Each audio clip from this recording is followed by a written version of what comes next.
Michael Bush site. He uses a 2-bucket system like this. So what he did is just drill some holes in the top bucket. He takes one of the tops and just cuts it out, leaves a little rim on there, so the second bucket can sit on it. Again, you take one of your filters, right? And again, I have all 3 grades, like Stan. Or you can use a stainless steel one. These are a little pricier, but does the same thing. So the way I do it is, I put this bucket, excuse me, this one in here, I put this bucket here, and my crush and strain. This is my all-purpose wine-making honey bucket. So it's a little stain from wine. But, you know, you take it in there, I just mash it up with a potato masher, all right, scoop it into the top bucket. Now, you'd be surprised, what happens is, actually, you would think all the wax, the cappings, everything would go right through here. It really doesn't. This actually acts as a strainer. These things will eventually clog up. And what happens is, so then you've just got pretty much smaller pieces going into your neck. So this actually works as a strainer, even with holes this big. It's surprising. Most of your wax will end up in this top bucket. Okay? And it's as simple as that. Then you filter out the bottom. What are you mashing up? Have you taken the foam off? Or? So I run foundationless.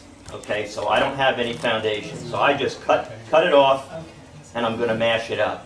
Actually, last year I had some with foundation, and I just scraped it off because I wanted honey last year. So I took 4 frames out, and I scraped it, and I did crush and strain with it. But again, it doesn't work for everybody. If you want it, you know, if you do crush and strain, you're going to lose all your wax in the hives, right? So you're going to have them make wax every year. Right? But you're going to end up with wax at the end of the day, and I'm going to show you my handy-dandy super solar wax melter in a second. Also, your top bar hives, you crush and strain most of that. What I don't use for comb honey, I crush and strain.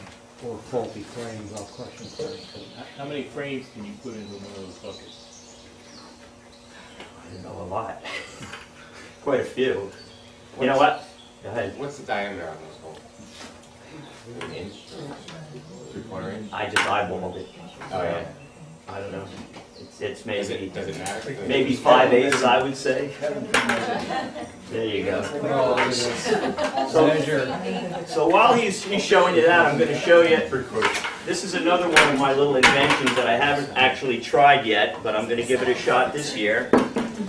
This is my handy-dandy, super cheap extractor. Okay, the cheapest extractor you can buy is a plastic one that I see with a couple of frames for about $100. Well, I went out and bought top-of-the-line OXO salad spinner. What I did is I drilled some holes again in the bottom. Okay, put it in here, put it on here,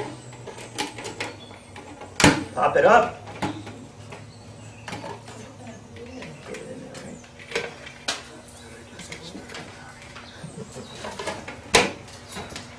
And I have my own mini extractor. I have to tell you, I haven't tried this yet. I just made it. So I don't know if it'll clog or how well it'll work, but I gave it a shot for 25 bucks. So I'll let you know next meeting how well that worked. I'm going to be before or after your patent. Let's give him a hand. All right, so again, for small quantities, backyard guy, you want to pull a few frames at a time, or maybe a super at a time, or even maybe a couple of supers at most. I think if you start talking about more than that, you really need to go to some bigger equipment and go to an extractor.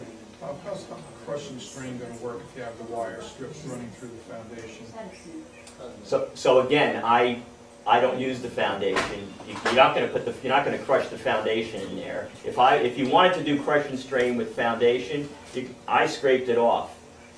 You know, the comb will come right off the foundation, and then you can put it back in. So that's what I did last year. Last year was my first year that I got any honey, so I pulled some frames just so I could say I had my own honey. Just make a comment on that. You can buy cut comb foundation, which is highly filtered and pure, and that's edible. And you can use that if you want. You can grind it all up. So don't have wires or anything. We do have that too.